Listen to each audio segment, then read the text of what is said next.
We're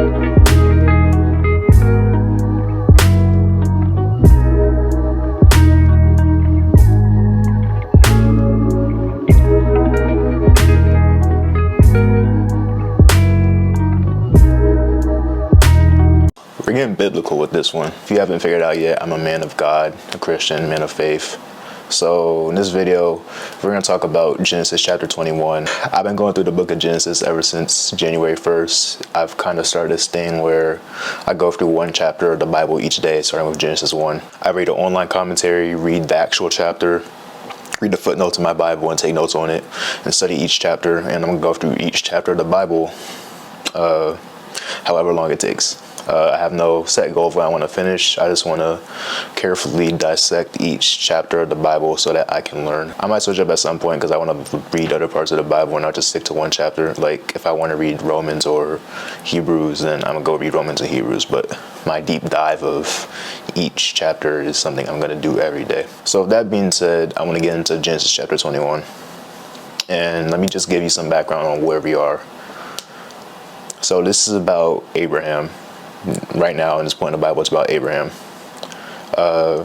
Abraham is originally named Abram. His homeland is Mesopotamia, and God tells him that he's going to bless him with much land, which is the land of Canaan, and many descendants, and he'll be the father of many nations.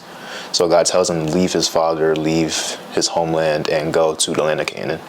And he tells him to leave his father because his father's he's a pagan man, not a Christian man, so he's a bad influence on Abraham.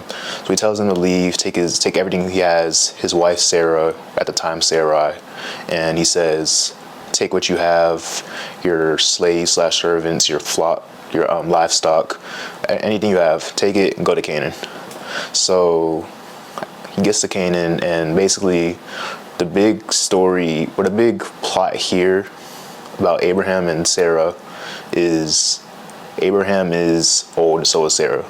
They're past the age where somebody will give birth. God tells Abraham that him and Sarah will have a son named Isaac, and he will be the father of many descendants and many nations. And throughout this point, up to chapter 21, Abraham and Sarah doubt this. You can even catch Sarah laughing at God saying that.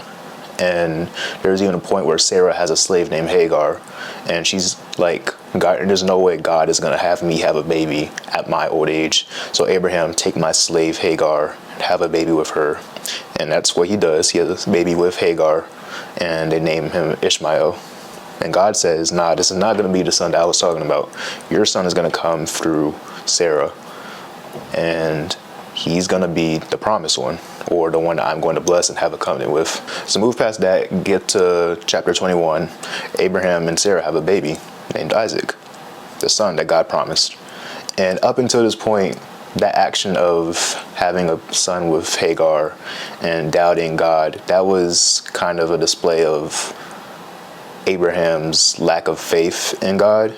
And throughout these chapters, you actually see that Abraham does have good faith in God, but it's just one thing that Abraham doubts. And God proves him wrong, not necessarily like in a bad way, just like, hey, I did this.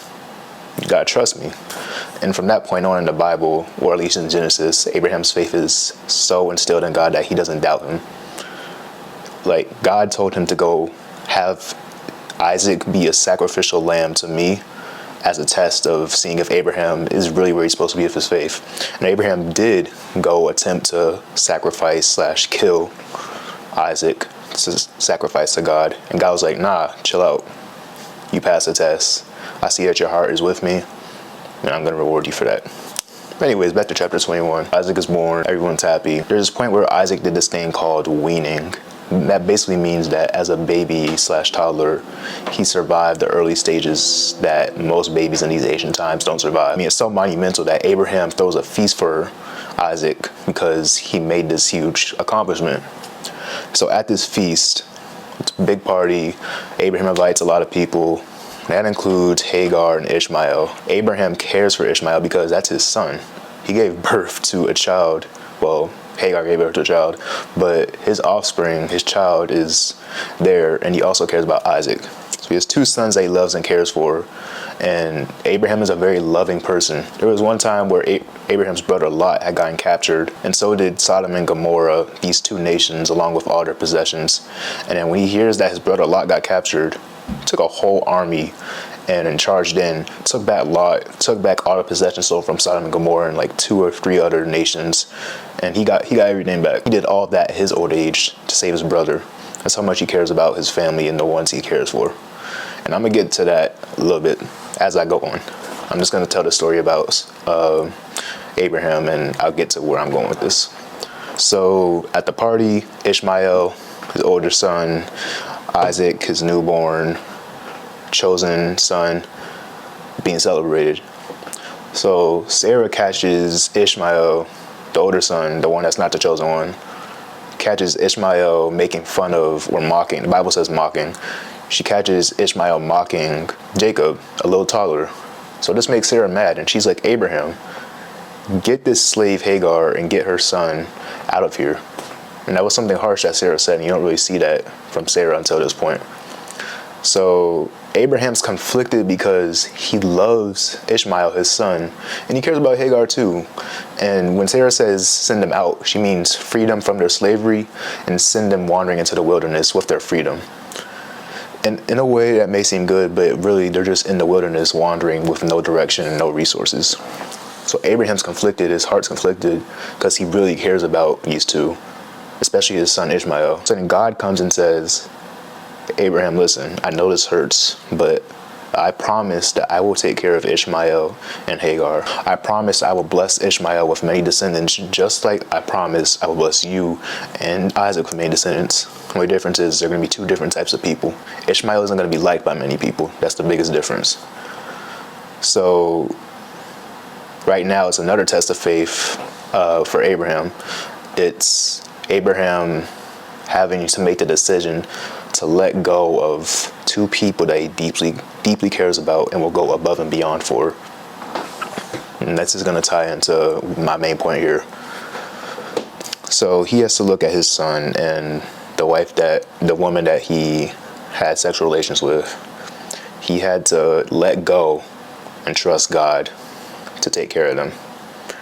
As much as he didn't want to, as much as he wanted to have them in his presence to care for, he had to trust that God would care for them in the wilderness with all the danger out there and with all the lost direction that they have.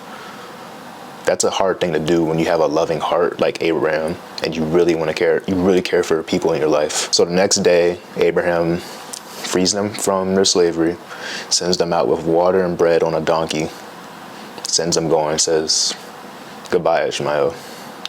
And then there's a point when they're in the wilderness and they run out of water, and Hagar's like, Ishmael, sit here, let me go do something real quick.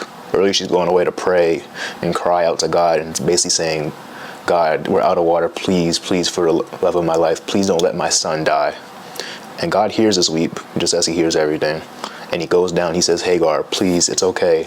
Don't worry, I'm here for you. God goes down to comfort her, reassure her everything's going to be okay. Says, open your eyes, there's a well of water there. And then from that point on, God is, as God always is, he's there with Ishmael as Ishmael is raised up and becomes a strong man, has the many sons that God promised that he would have. God kept his promise. My point here is, for one, I feel like I relate to Abraham because I'm a very caring and loving person. Like, I go above and beyond for the people that I love and care about. It's an issue sometimes. Sometimes I feel like I do too much and I care too much.